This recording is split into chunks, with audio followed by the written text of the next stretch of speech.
Paritravyam Guru Bhaktidavyam Vairagya Samrajada Pujanavyam Namo Namah Shri Guru Padukavyam Namo Namah Shri Guru Padukavyam Namo Namah Shri Guru Padukavyam.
Guru Brahma, Guru Vishnu, Guru Devo Maheshwara, Guru Sakshat Param Brahma, Tasmai Shri Gurave Namaha.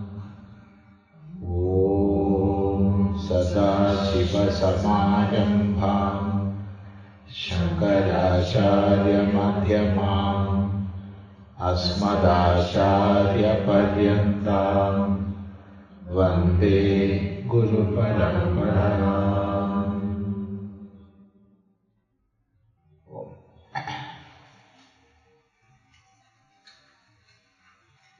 Here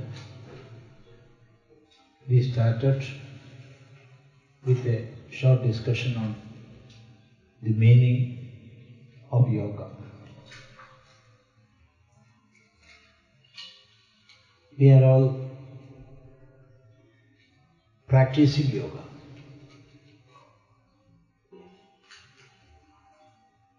Yoga is, as everybody knows, is not simply some asanas or doing pranayamas.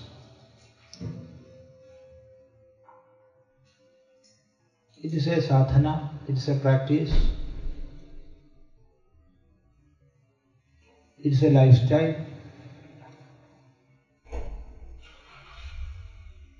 it is a higher goal and a path to that. Everything is yoga. When we take it in the highest sense, it is the realization, it is the union, that is in the highest plane. But to reach that, to have that, to be in that state, we have to pursue a disciplined life. That practice, that discipline, that steps which we have to perform, all this comes under this one subject matter, yoga. So, for a practitioner,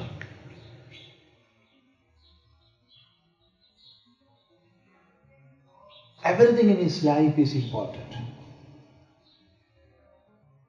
Not that for half an hour or 1 hour he is practicing. No. Everything is important. A yogi is a yogi always. Not for some time. So, For a practitioner, the lifestyle, what we have to do and what we have to avoid,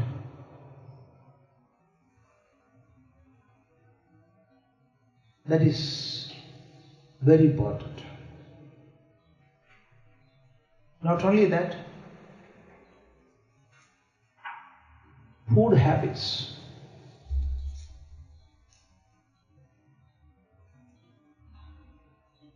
Because the subtle part of the food we consume, that makes our mind. The grosser part makes this grosser body, and the subtle part, it makes our mind. So, food items, food pattern, all these are important for a practitioner. For a man of realization, he is above do's and don'ts. He is above do's and don'ts. But as far as a sadhaka is concerned, all these are very much important in his life. In Bhagavad Gita, in one place, Bhagavan says, Natyashnatastu yogosti nachaikanta manashnataha nachadi swapna shilasya jagrato naivacharjuna. This is a verse from Bhagavad Gita. Therein Bhagavan says, hey Arjuna, he is calling Arjuna, and all of us are Arjuna, because Gita is not something taught to Arjuna alone. Arjuna was a medium, only that much. Gita is for the whole humanity. So, Bhagavan is calling every one of us. He says, Natyashnatastu yogaha asti.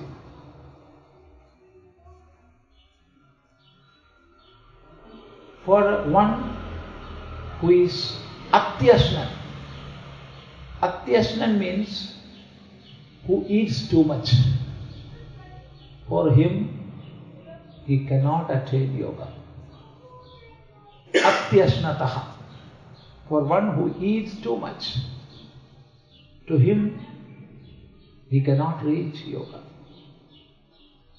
Nachaikanta manashnataha. One who is not at all eating, always starving. Today this prada, today this upavasa, today this, today that. One who is not at all eating, he will not get yoga. And nachadi swapna shilasya. One who sleep more, he won't get yoga. Jagrato naivacha Arjuna. Who is always sitting without sleeping, he also will not get yoga. So, there is a via media. A lifestyle we have to have which is conducive for a yogic life. That is, don't eat much, don't eat less. Don't sleep much, don't sleep less. What is required for our constitution, that we must give. Then how to decide that? The quantity of food? Both are there, the quantity and the quality. When we talk about quality, we have to consider the sattvic, rajasic and tamasic. When we talk about quantity, how we can determine? We cannot say this much is suitable for you. No. Then how to determine quantity? Ayurveda clearly says what amount of food we have to take. That is, ardhamashanasya savyanjanasya tritiya mudagasya tu vayoho sancharanartham chadurtham avasheshayet. This is a well-known saying in Ayurveda. This saying is quoted by Bhagavan Shankaracharya in his Bhashyas. What it says? Ardhamashanasya savyanjanasya. We have to fill our stomach, only half stomach, with the solid materials, with solid things. Only half the stomach. When this teaching was being explained, a boy stood up and shouted, "Swami, you cannot say so, because stomach is such a thing, as much we give, that much it will become. So, you cannot say half stomach, because you cannot measure the size of the stomach. As much you give, so much it will become bigger and bigger." No, not that. We know what is my stomach size. Nobody else. Each and everyone knows. And he must fill only up to half portion with solid food. So says Ayurveda. Tritiya mudagasyatu. And of the half, there are still two halves. That is 2 quarters. 1 quarter should be filled with water. Tritiya mudagasyatu. Then there is another quarter. What to do with it? Keep it as it is. Vayoho sancharanartham, for air circulation. Because this grinding machine will work only if there is a space for air. So keep it. Don't fill it with anything. Vayo sancharanartham tu chadurtham avasheshayet. We have to keep it for air circulation. That is the quantity allowed or advised for a yogi, for a practicing man.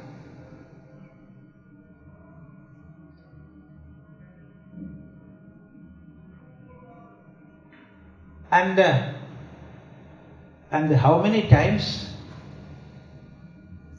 That's a question. See, here so many changes we can have according to the situation, what type of work we are doing. And not only that, from generation to generation, what type of lifestyle was being accepted. That is important. For example, in Ayurveda there are so many viruddhaharas. Viruddhahara means those food items which we cannot mix together. There are so many items are there. For example, you cannot mix fish and buttermilk. You cannot mix ghee and honey. Of course, in medicines it is mixed in certain proportions, not in food. So many rules are there. But if in a certain place, such a food item or such combinations are being consumed for generations and generations, then it will become normal. Then it will not be viruddhahara. So, how many times depend on climate, the place where we are living, and what type of lifestyle is there. It depends. But still, Ayurveda clearly says solid foods are advisable only after sunrise and before sunset. Solid food. After that, it is not at all good, and before that it is not at all good. Practically we can see this. See, you observe those in your area, I don't know how many people are taking the vow of Ramzan fasting. Islam, in Muslim, during Ramzan month, this is Ramzan month, they will fast in the daytime. They will eat in the night time. Too much they will eat in the night time. And they will fast in the daytime. The next month, it is the best harvesting season for doctors and hospitals. Just you go and search. If I am saying lie, you can say, Swami, you are saying lie. No. It is the best harvesting season for doctors and hospitals. Why? Because they are consuming too much food in the night time when there is no sun. So Ayurveda clearly says our solid food must be in the daytime.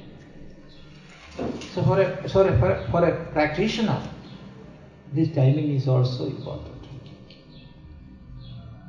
So quantity, timing, then quality.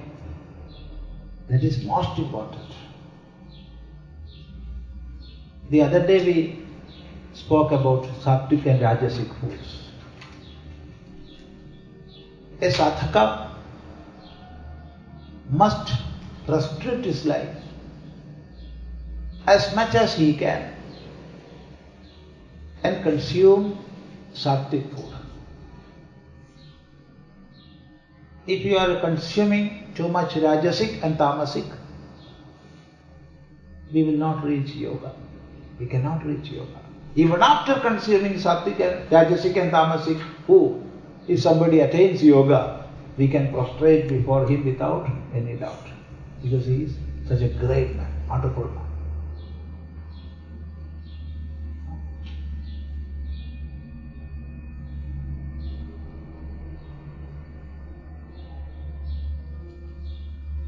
Once, it was many years back, some 20 years back, not 20, more than 20 years, 25 years back, I was giving a talk in Kerala. There is a joke inside this, but you cannot enjoy. Only one who knows Malayalam can enjoy this. But still, the talk was there, and in the question answer session, somebody asked about food habits and all. Then, in Sanskrit there is a word pishaj. Now, how to translate pishaj I don't know to English. It is not ghost. It is somebody more than ghost. Ferocious ghost. One who eats human flesh, drink human blood, So many stories we have heard, no? When we are children, so many stories we have heard. So, that is a pishach, a ferocious ghost who drinks human blood and eats human flesh. Only in the stories, not in the world. So, somehow, during that lecture, I used this term, pishach, and explained it in Sanskrit. The meaning of pishach, do you know? It is Pishidam Ashnandi iti pishach. One who eats meat is a pishach. Because Pishidam means in Sanskrit flesh, meat. Pishidam, meat, flesh. One who eats Pishidam Ashnandi iti pishach. For a joke, I added a word. Among you also there will be so many pishach. In Malayalam. Among you there will be so many pishach. Then one mother stood. No. We are not pishach. In your area there may be pishach. You understood? We are not pishach. We are human beings. In your area there may be some pishach. Then I replied nothing. Yes, mother, you sit. And after the lecture, I went to the room. And I was drinking a glass of water. Then immediately a man came and prostrated. Swami, please pardon me. What? I am not understanding anything. Why you are asking pardon? Sorry, Swami. Why you are asking sorry? I cannot realize. I cannot understand why you are asking. What is the relation between me and you? Why you are asking sorry? Swami, you please excuse me, give me sorry. Why? This man was in a panic state. Then he explained, Swami, that woman who said, we are not pishach, in your area there may be pishach. You remember? Yes, she is my wife. So, on behalf of her, I am asking you to explain. Give me sorry. Why not? See, she daily eats meat. And if I forget to purchase meat on a particular day, she will kill me.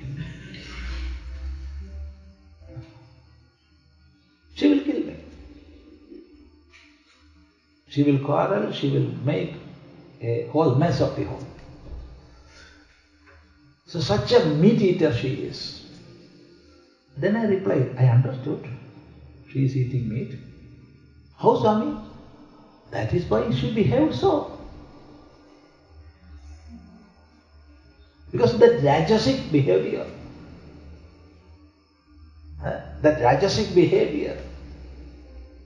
without any calmness, shouting, bouncing, that is the effect of rajasic food. So I understood that. So there is nothing wrong. That is because of her poor habit. Let her slowly change that. She will be all right. Patting him on his back. Somehow, it finished. See? Immediate effect of food on us.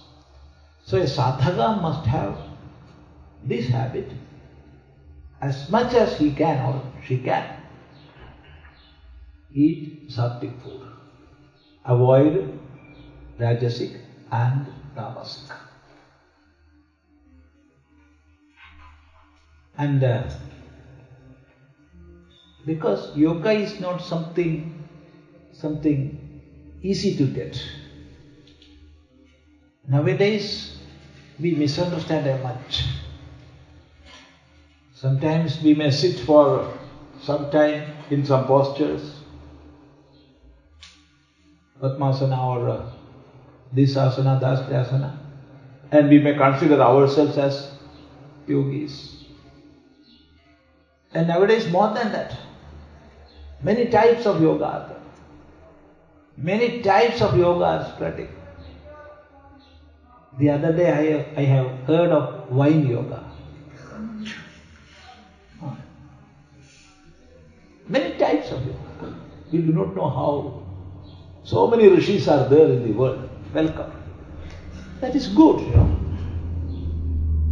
Getting more and more rishis. Finding out newer and newer yoga. That's good. Welcome.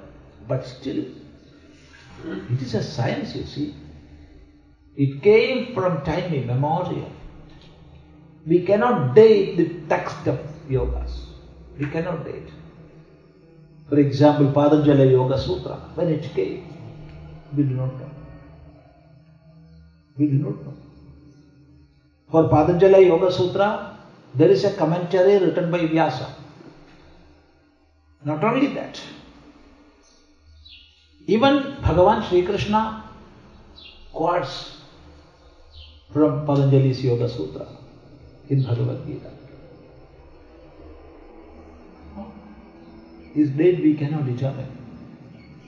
So that is a Shastra, that is a scripture, this is a science which is coming from time immemorial. We can add on to it. But the basic structure we cannot destruct or demolish. That is one main thing. Because you are students of yoga. You can teach yoga, of course you can teach, but keep this in mind.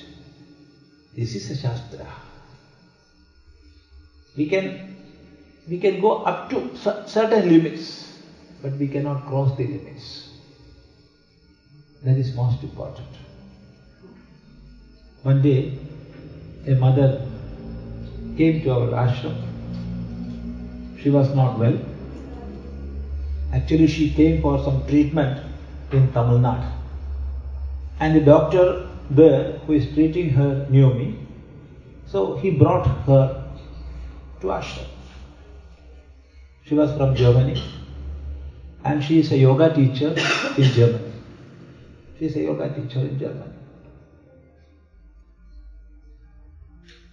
And on the day she came in that ashram, our ashram at Kolatur, that day there was for lunch, jackfruit. You know jackfruit? Mm-hmm. Many items made of jackfruit.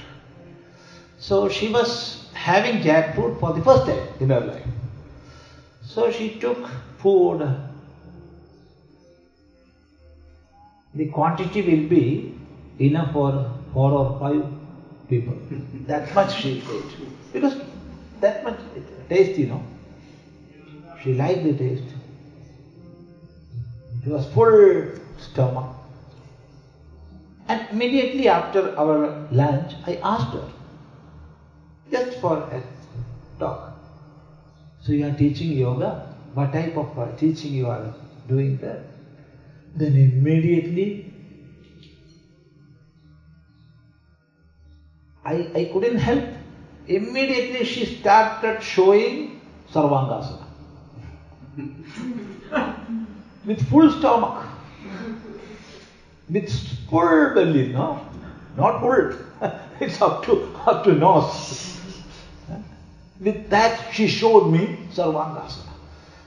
Please, you. Later, after some time, we can see that. You sit now. Don't do this now. If teacher is so, how will be the students?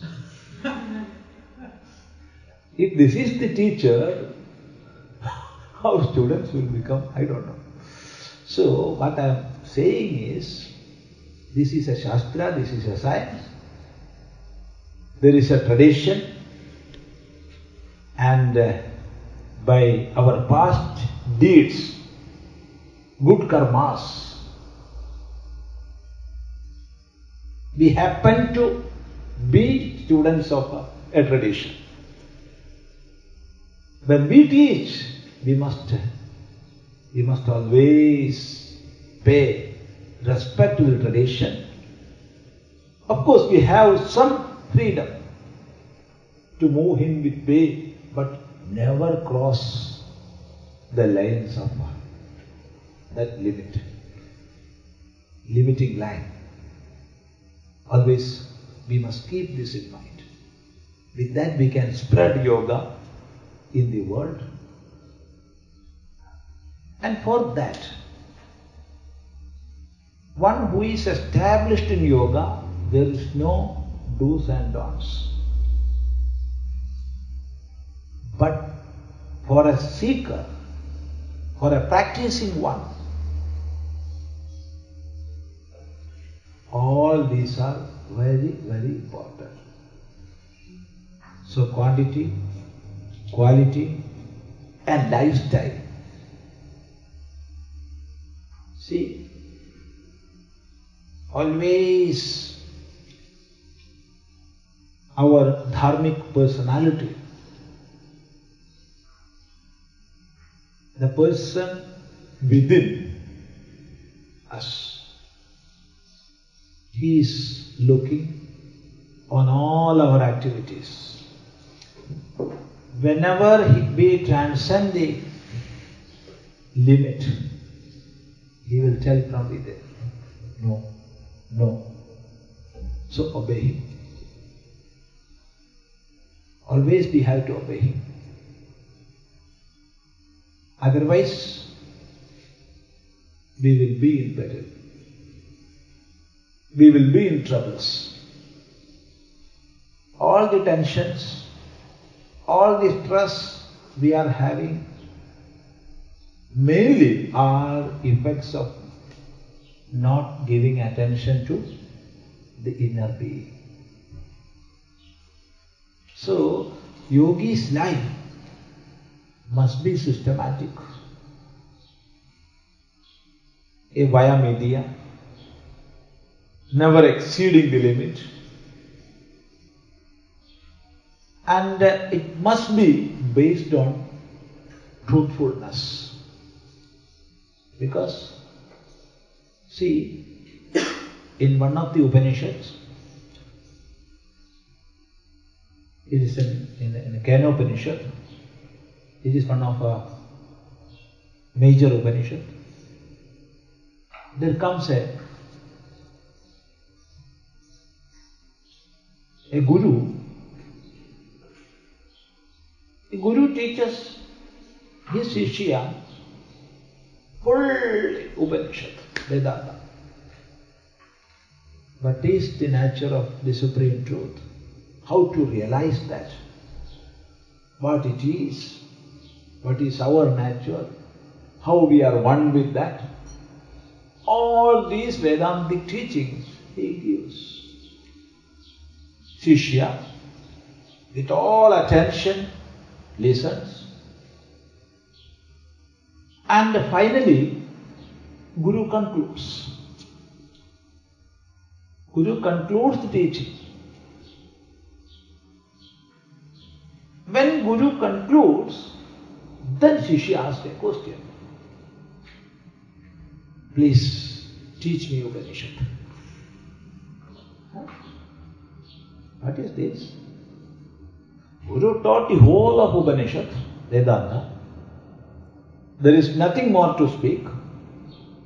And after teaching the whole text of Upanishad Vedanta, this Shishya, disciple asked, "Oh Bhagavan, please teach me Upanishad." What is the meaning? Huh? If it was before, that's all right. Please teach me Upanishad, then Guru can teach Upanishad. But when Guru finished teaching Upanishad, Shishya asked, "Please teach me Upanishad." The meaning is, what you have given me, it is the highest knowledge. I know. I am certain. I have no doubt in that. But still, I am living in a plane, and what sort of practices I have to do to reach that? What type of discipline I have to follow to reach that? That is the Upanishad for me. The other Upanishad, it is philosophically the highest teaching. Of course, there is no doubt. Philosophically saying, what you gave is the highest teaching. But I am not there.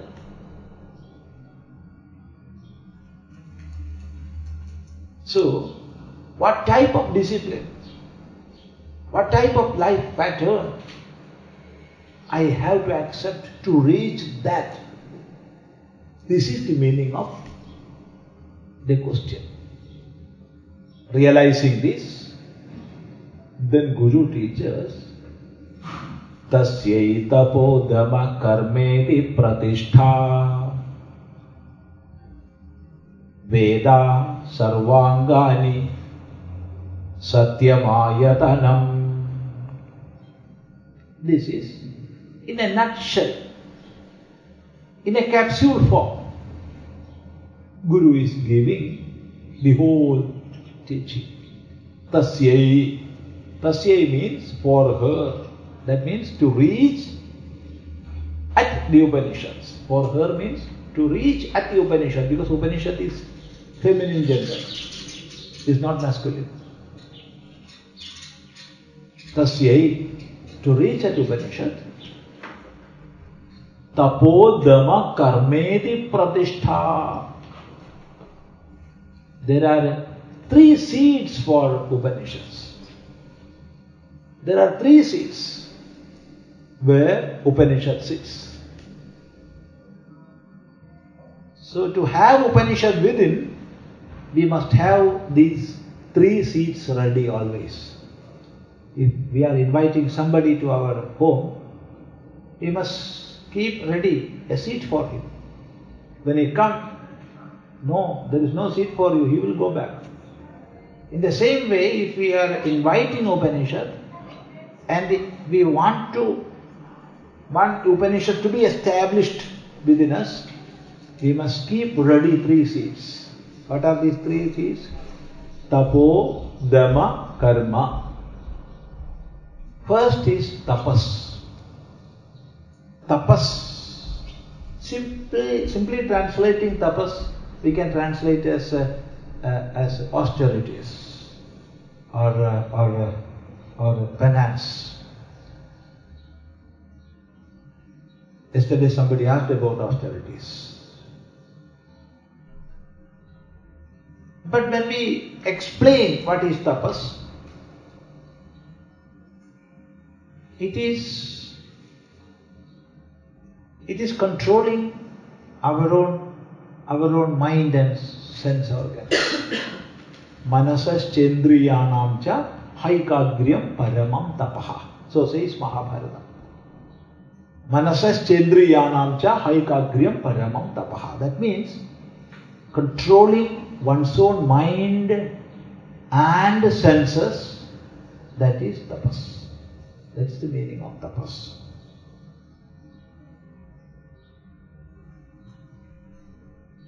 See, to separate impurities from some metals, for example from gold, what we will do? We will heat. We will give heat. At a certain temperature, this impurity will go. At a certain temperature, that impurity will go. And finally, pure gold we will get. In the same way, to remove impurities from within, from our mind, from our intellect, we can say from our being, to remove impurities. Whatever sadhana, whatever practices we are doing, all these comes under one heading, tapas. All these are tapas. Tapas is not one for all. It changes. It changes. For one person, a particular practice will be tapas. For another practice is to be given. Because even though we are all one, there are so many changes. The thought pattern, how we think, how we respond, how we act, all differs. These differences are according to the differences of Sattva, Raja and Tama within us, our guna structure. So, according to guna structure, tapas changes. Tapas is not one for all, no. But we can say, roughly we can say, all such practices which we are performing or doing to remove impurities from our being are part of tapas. So, for a householder,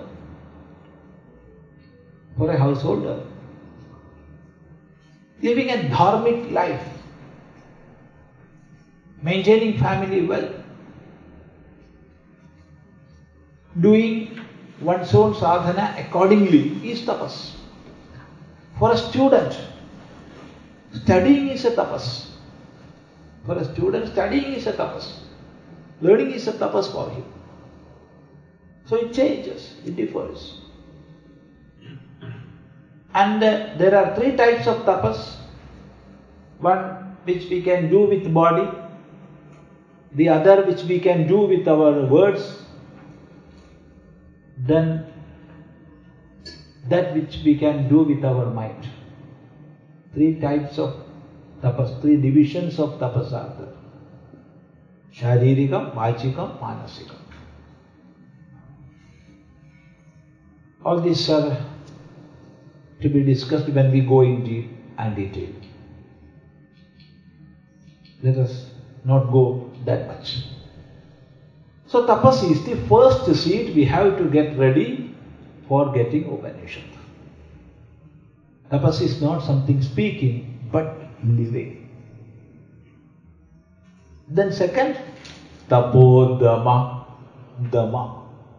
Dhamma is controlling one's organs of action and senses of knowledge.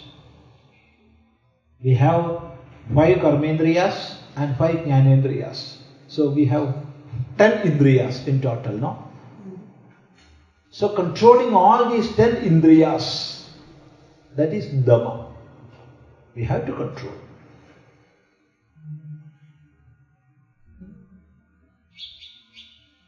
We have to control. As we discussed earlier, one who is established in yoga, he need not control.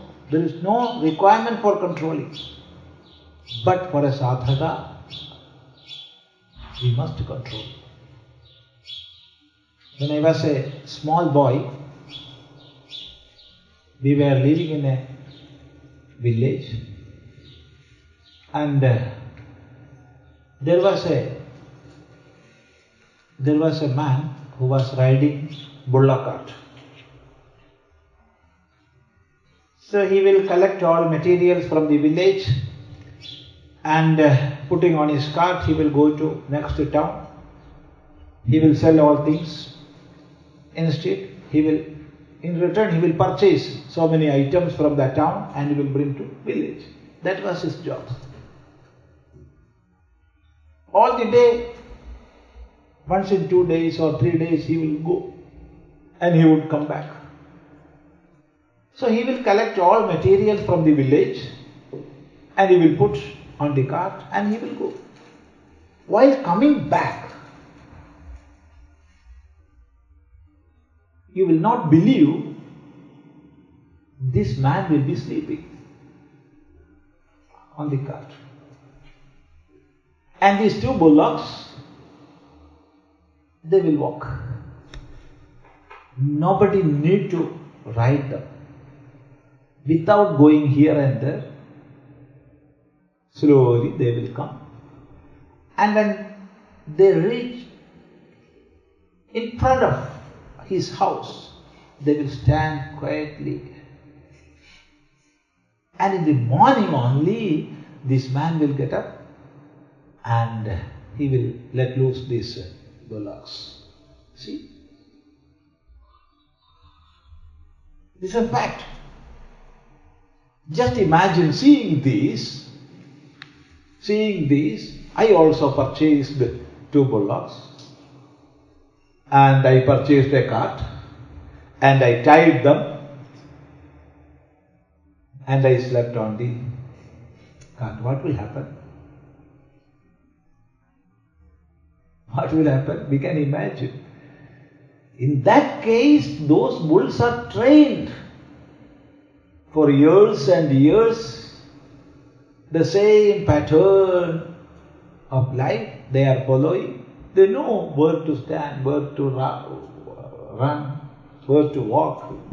They know. They are trained bulls. For them there is no sadhana. They know what to do and what not to do. If seeing that, if I am emulating that style, what will happen? we everybody know what will happen, so it need not be explained. Same is the case with aspirants.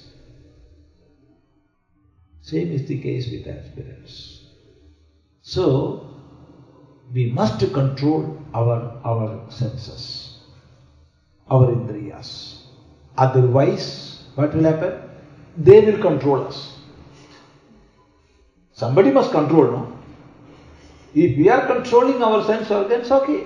We are the masters and they are the slaves. If we are not controlling, they will control us. There is no doubt in that. Eyes will go here and there. Ears will go here and there. A nose will go here and there. Many things will be calling you, come. Men are there, women are there. So many things of enjoyments are there. Everything will call us, we will go. So we must be masters of our organs. Otherwise we will become slaves. So Dhamma is most important in life. Tasye tapo Dhamma karmeti pratishtha. Then karma. Karma here means good deeds. Good deeds. Service activities. Good deeds. Auspicious deeds.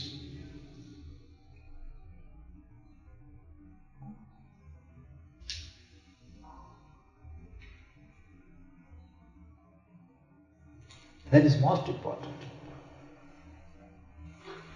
It is the only way to purify ourselves. Doing good karma. Doing service in the world. There are so many fields where we can work. Doing good to others. Doing good to the world. Doing good to plants. Doing good to everybody. That is the only way to purify ourselves. So, doing good works. These are the 3 steps we must do for what? For getting Upanishad, Vedanta, Yoga, whatever it is. Whatever name you can call. Tasye tapo dhamma karmeti pratishtha. Then Upanishad says Veda sarvangani. You must learn scriptures. Here it is said Veda, scriptures, text of knowledge. We have to learn with all limbs, sarvangani. Anga means limb. With all limbs, there are so many parts for Vedas. If we are taking Vedas, there are Samhita, there are Brahmana, there are Aranyaka, there are Upanishads, so many parts are there. Not only that, There are Shiksha, Kalpa, Vyakarana, Nirukta, Chandasa, Jyotish. So many branches which I am not going to detail here.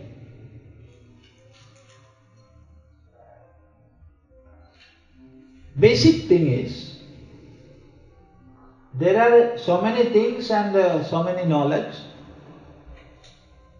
which bind us to the world. And at the same time there are knowledge, there are teachers, there are teachings which will teach us the means and ways to be above the bondage of the world. Such text we must learn daily. What text I am not saying. I am not saying you must read daily Bhagavad Gita. You must read daily Upanishad. No. Whatever. There are teachings of so many great teachers in the world. So many. And when we are studying different texts taught by different teachers, one thing we must always keep in mind. If we are studying with one master, there is no problem.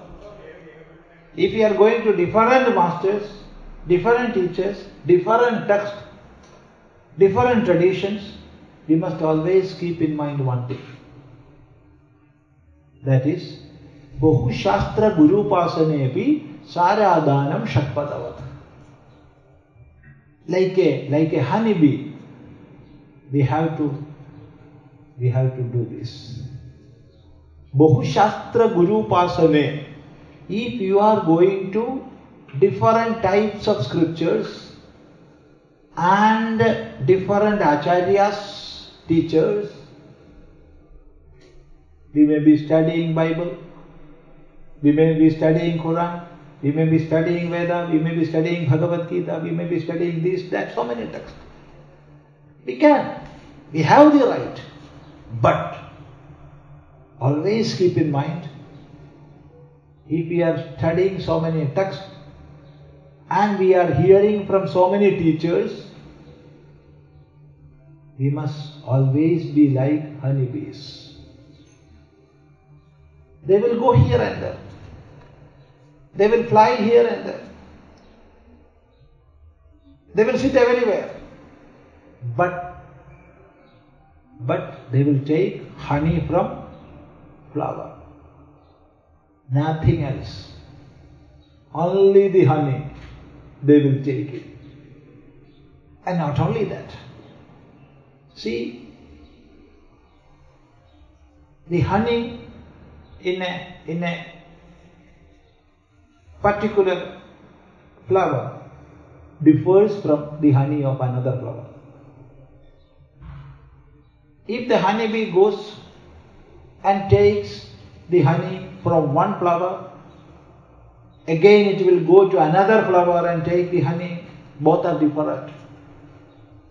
Different in taste, different in quality, medicinal property, all, everything. But when it goes into the bee, there is a process by which that will become one honey. Flower of that flower, honey of that flower, honey of this flower, all enters into bee and it will become the honey of that bee. In the same way, knowledge must be our own knowledge. It must not remain second-hand knowledge. So that digestion must be there.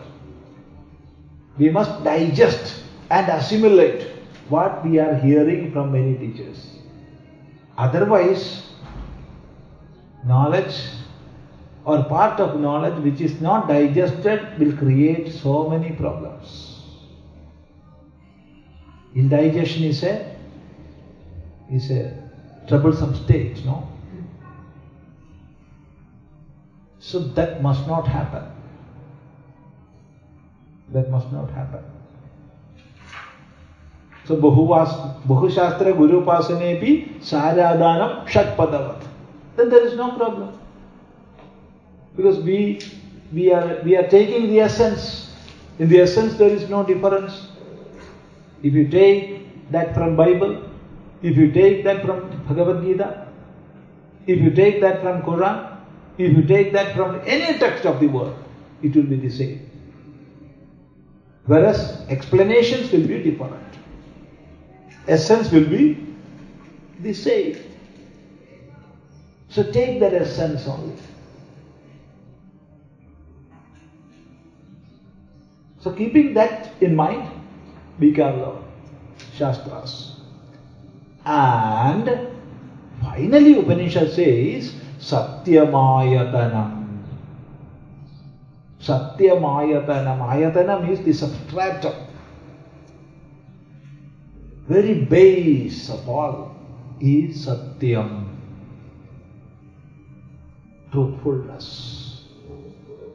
There are 3 seeds, but everything is resting on Ayatanam. Substratum. And what is that substratum? That is Satyam, truthfulness. That is the very base of all our sadhanas. We must be truthful. Never lie. Because Satya is the very base of our existence. Satya is the very base of all our practices. Truthfulness. Be truthful. Truthful to oneself, truthful to others. That is the very base of all sadhanas. So, to have this Vedanta, to reach the real yoga, these are important things we must observe. Tapo dhamma karmeti pratishtha Vedaha sarvangani satyamayatana. Always keep in mind. If we are leading such a life, wherever we are living, we can or we will reach the real yoga. Our teachings of rishis will, no doubt, it will come to us. There is no doubt in that. So this type of life we have to follow. And that is a yogi's life. With that we have to practice. Then only our practices will become fruitful. Otherwise, we will do this and that. Of course, practice are good. But we will not reach the goal. So, adjusting our life, making a life pattern, becoming truthful to oneself and to others, and to the world, all this lifestyle we must have. That is most important for a sadhaka, seeker. So there is no meaning in a one-way talk. You can ask whatever you want. So many papers were there yesterday.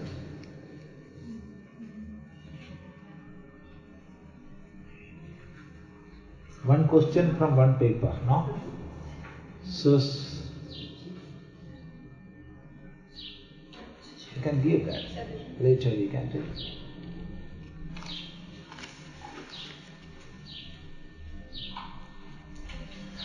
What is your view on dualist philosophies like Dvaita Vedanta regarding the question of the separation of Atma and Brahma?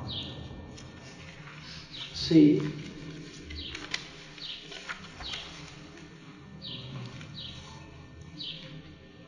there are so many stories in a huge building, multi-storied building. All are there. In the same way, in the Vedanta philosophy, or we can say in the philosophy, not Vedanta, so many stages are there, so many stairs are there. Just to imagine, one man is climbing a mountain. When he reached 100-meter height, he describes what he is seeing, and somebody else is jotting that. Yes, he climbed further. He reached at 200 meters height. Then what he sees is entirely different. That he describes. I am seeing this. It is being written. Again he climbs, and at 300 meters, entirely different sight. And finally, he reaches the top. Now he can see this side, that side, the whole sides.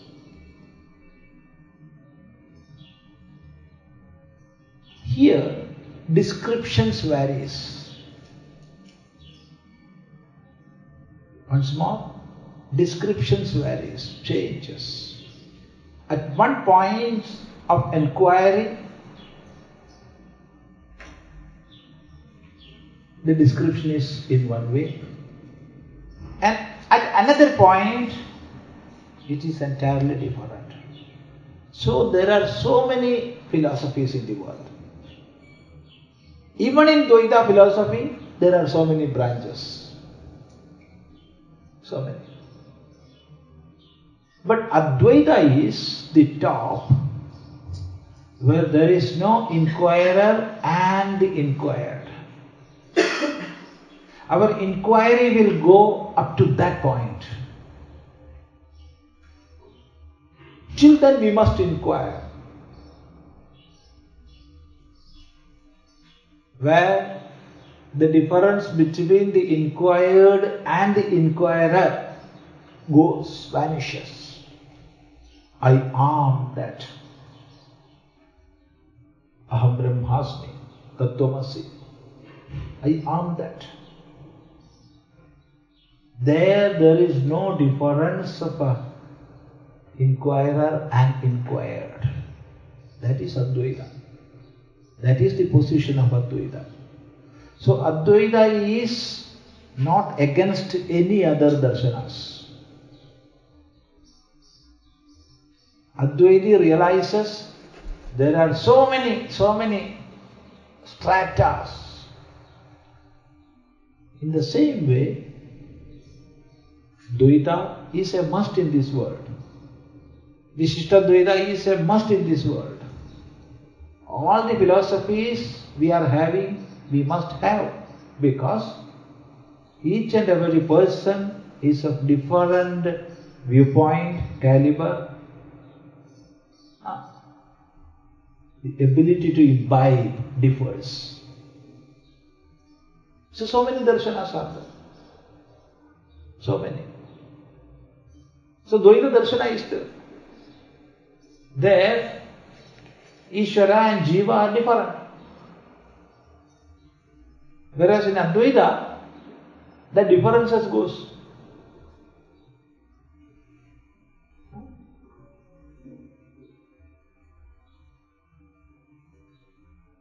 So, we are respecting Dvaitis. We are respecting those teachers. There is no doubt. For the world, all these philosophies, there must be, are required. Everybody cannot reach the height of Advaita.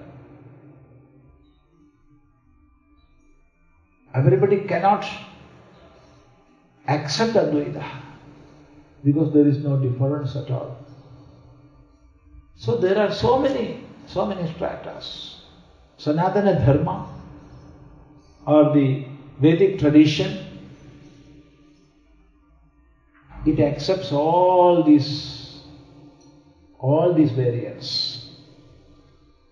There's a place for everybody. There is no quarrel.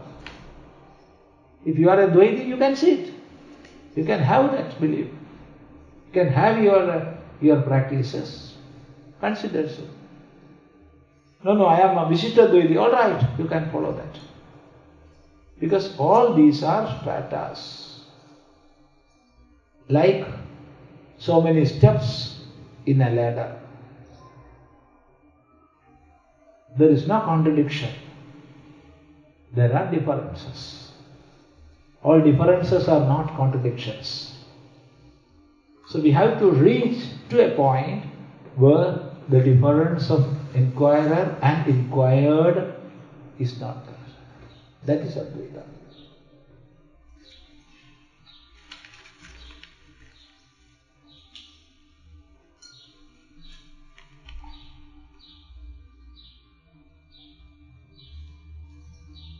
We avoid killing others. That we have seen. Mosquito.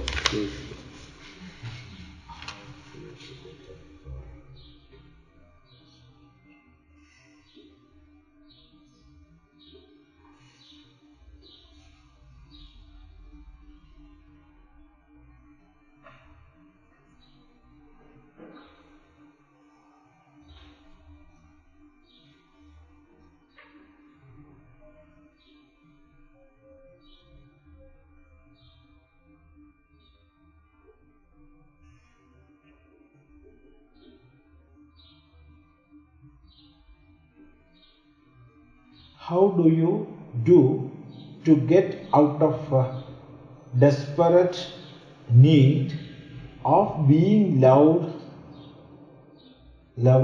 to enter our routine,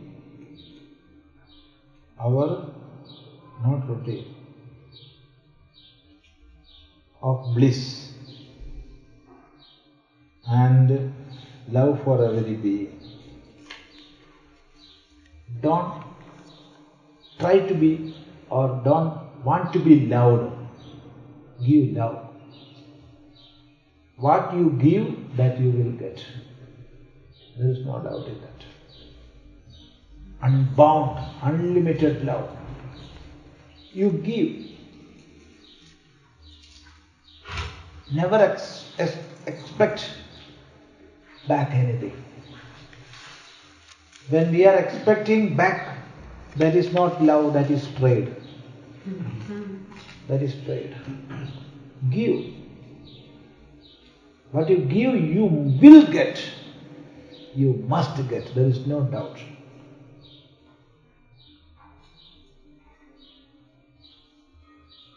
We are getting back what we are giving out.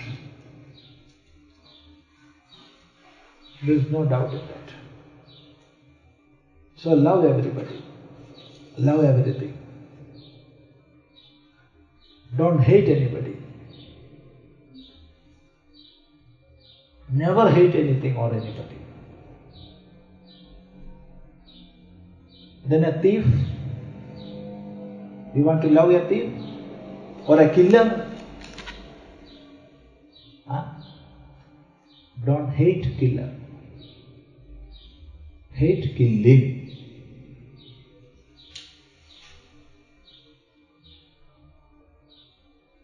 You got the difference?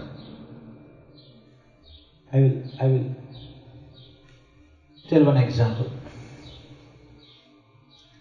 Some 15 or 16 years back, I don't know, in between 15 and 20 years back, one man came to our ashram, Advaita ashram. So many people are coming there and staying there for some time. So this man came.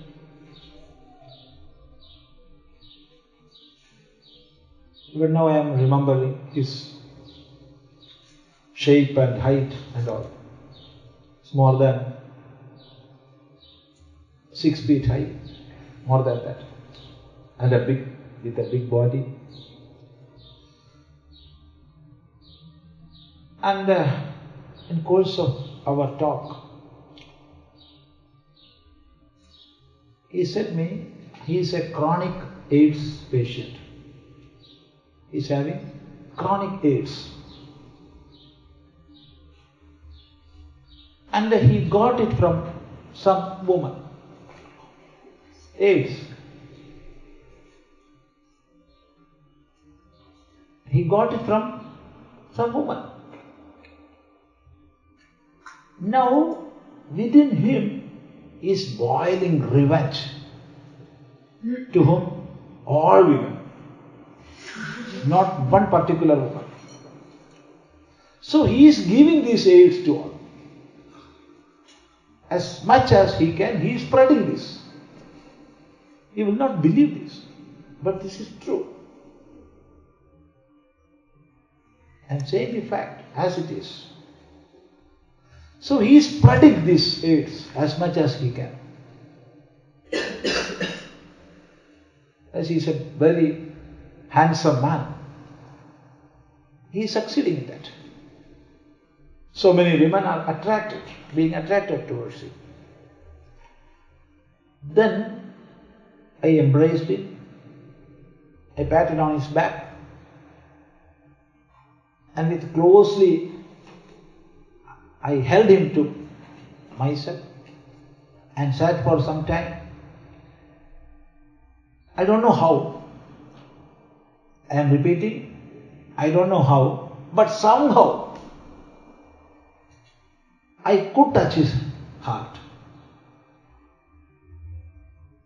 How I don't know, even now I don't know. But somehow I could touch his heart.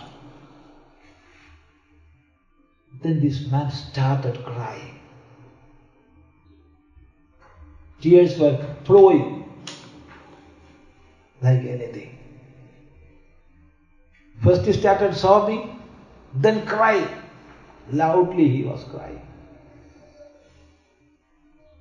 I asked him to stop crying. Why you are crying? And I asked him to do a swear, take an oath, I will not do this again. I will not do this again. I am an AIDS patient. I have AIDS. But I will not give it to anybody else. I will stop this doing revenge. And I gave him 25 paise. Paise is a coin, Indian coin. Rupee is the currency and 100 paise is 1 rupee. 25 paise I gave him. And I asked him to give me back as dakshina. He gave me. And I asked him to tell, I will not do this again. And I asked him to prostrate. He did all these things. And he went back. After 1 year, he came back again to ashram. Fully changed. Height is the same, but body was half and full of dots on his face and body. Pale. He cried, Swami, I am going to die. I will die within a short period. How many days I will live, I don't know. But I came here to meet you, to give one word. From that very day, I changed my life. Never in my life I repeated that thing. See, this is an event. It happened many years back. If there was a hate within me towards that person, I will not be able to touch his heart. I will discard him fully. You are a bad man, you go, get out. You are a bad man, get out. You are a criminal. You are doing great crime. I am hating you. No, he must not. The criminality I can hate. Criminal I must not hate. I can hate lies, not the liar. Killing I can hate, but killer I must not, because we do not know when who will change. When a change will come in one person's inner self, we do not know. There is a chance for everybody to change. No? So always keep in mind that. Always.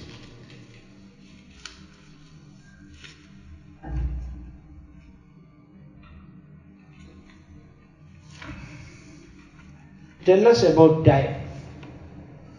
What is your conception of time? It's a wonderful question, very good question. Time. Time is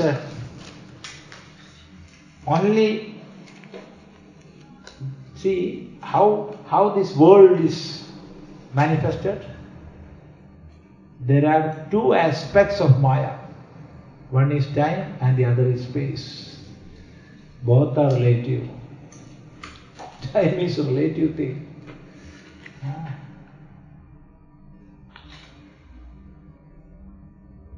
Space also is relative.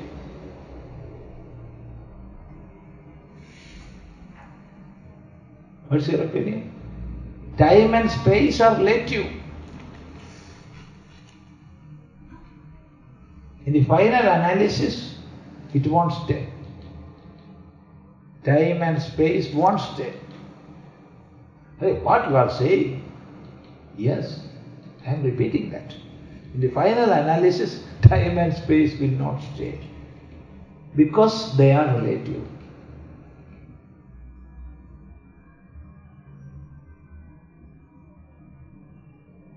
Once,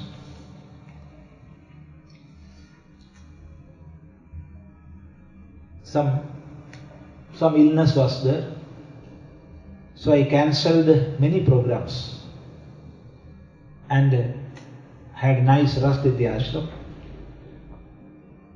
But there were some 2 or 3 programs in one place which we cannot cancel.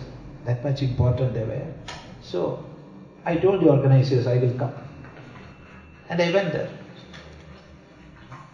2-3 lectures a day. And after finishing that, no food, nothing, because so many problems were there in the body. 3-4 times I vomited, and I got the train back to our place. From that down, it was 9 hours journey in the train. So I got the berth. Just 1 minute or 1.5 minutes passed. I opened my eye. Then the train has passed our place also. So in the waking world, more than 9 hours passed. But in my sleeping state, it was only 1.5 minutes. What nonsense you are saying, Swami? 1.5 minutes is 1.5 minutes. It is not 9 hours. 9 hours is 9 hours. It is not 1.5 minutes. Who says? This is my experience, I am saying. I slept only for 1 minute. But in the waking state, it was 9 long hours. And one man was waiting in the railway station for me with a vehicle. He couldn't find out me because I was in the train, I was sleeping. See, this is the case with the time. It is relative.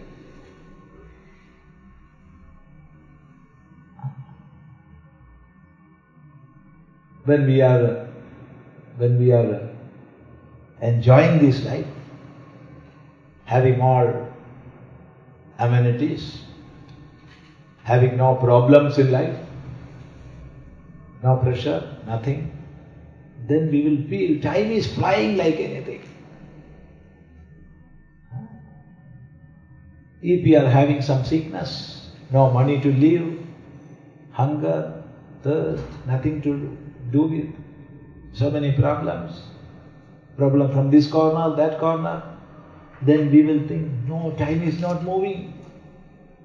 Long days, long nights, no? It is relative. Quite relative. So, is the case with space also. I am saying it is 1 kilometer distant. That place is 1 kilometer distant from here. Just to imagine the atomic structure changes a little. Only a little small change occurs in the structure of an atom. What will happen? 1 kilometer which I am saying now will be 1 meter or even lesser than that. We can imagine so. So time and space both are relative. But as we are living in this relative plane, we must pay much value more time and space. Why? Because we are living in this relative plane. One who transcended the relativity, all the relative planes, there is no time, there is no space. When we are immersed in bliss, in our deep sleep, in samadhi, there is no time, there is no space, only bliss. So that is relative, time is relative. What is Brahma? This can be the topic for tomorrow. This is a good question and a big question. What is Brahma? This is for this.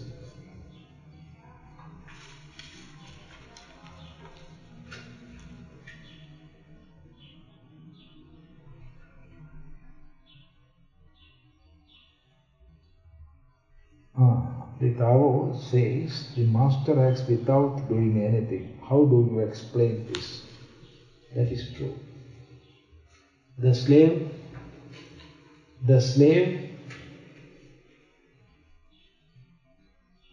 do many things without acting.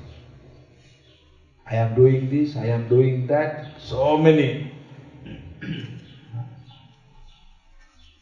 thought waves are there within an ignorant one. So he is always doing. I am doing this, I am doing that. I am studying this, I will study that. I am killing this man, I will kill him. I have reached here, I will reach there. Always doing. Whereas man of knowledge, master of oneself, is doing nothing even when he is doing everything. There is a verse in Bhagavad Gita, in the 4th chapter, I will chant the verse and simply translate it into English, not going to explain, because I cannot explain that. Karmanya karmaya pashyet akarmani cha karmaya sa buddhiman manushyeshu sa yukta kritsna karma krita. One who is seeing action in inaction and inaction in action. Again, one who is seeing action in the midst of inaction, and perfect inaction in the midst of activities, he is the real seer. There is nothing to be done for him. He has finished all the tasks in life. When I remember this Bhagavad Gita verse, I am remembering one incident which happened long before. It was before my sannyasa. I was wandering here and there, and I reached Delhi railway station. Delhi is the capital of India, and the railway station is so big. Not only big, noise, voice. So many tea vendors, chai. So many tea vendors will be this, that. So many platforms, so many trains coming, going, and thousands of passengers speaking loudly. All noise and voice. And in the midst of all this, in one of the platform, on a cement bench, a sage was sitting there. A Swami, a sannyasi in this cloth. I was seeing him for the first time. I do not know who he is. But seeing him, his face was beaming with inner bliss, fullness of knowledge. And when we see him, he was sitting as if he was sitting in a cave, meditating. He was in the midst of all this noise and voice.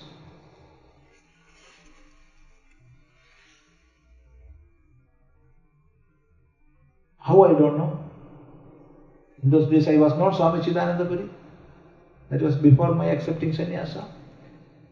Like a magnet, I was attracted to that saint. And I prostrated before him. Then, with a calm face, he chanted this verse. Karmanya karmaya pasyed akarmani cha karmaya sabuddhiman manusyeshu sayukta krishna karma krit. One who is seeing action in inaction, and inaction in the midst of all activities, he is the real seer.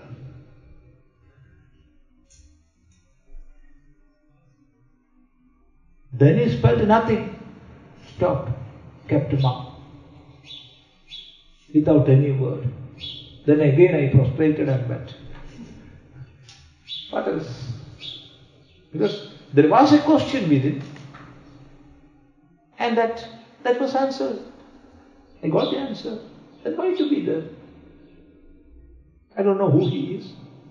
After that I didn't meet him. Before that I didn't meet him. That was the only occasion. So, this is the secret of the success in life. Success not in the other sense. Real success. So, master of this vision,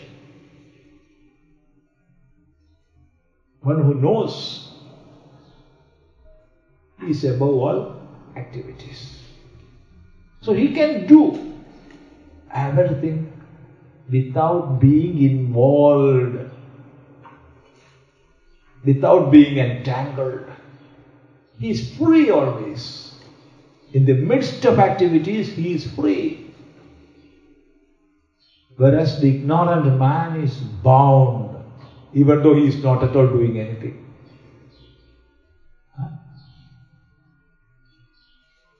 So this vision we must have. We must have this vision.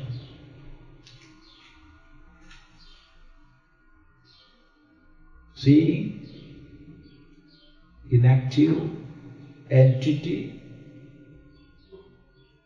where there cannot be action in all, everything. Seeing that in everything. We can have this vision. This vision is the vision of the Master. Yes. Karmanya karmaya pasyet akarmani cha karmaya. Sabuddhima manushyeshu sayukta kritsna karma. One who is seeing activity in inactivity, action in inaction, and inaction in the midst of activity.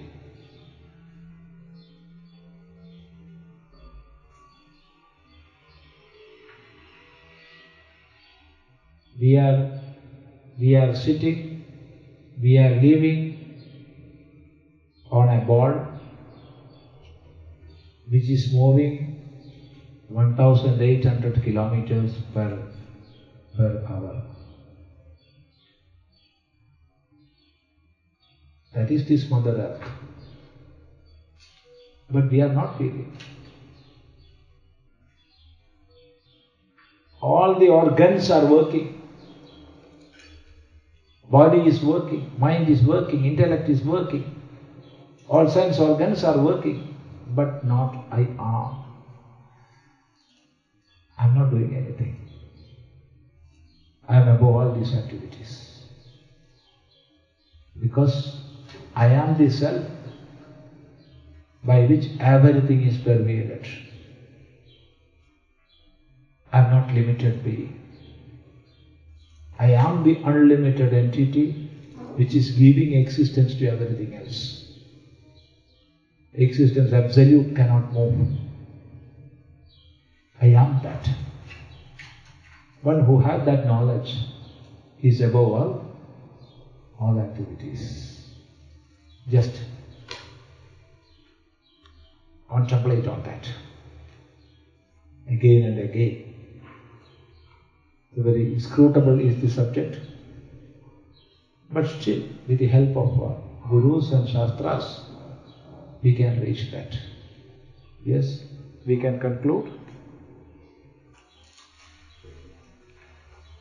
There are so many papers here.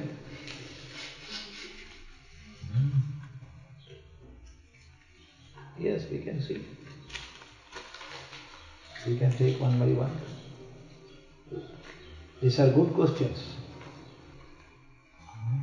So tomorrow we can discuss that what is Brahman. Yes.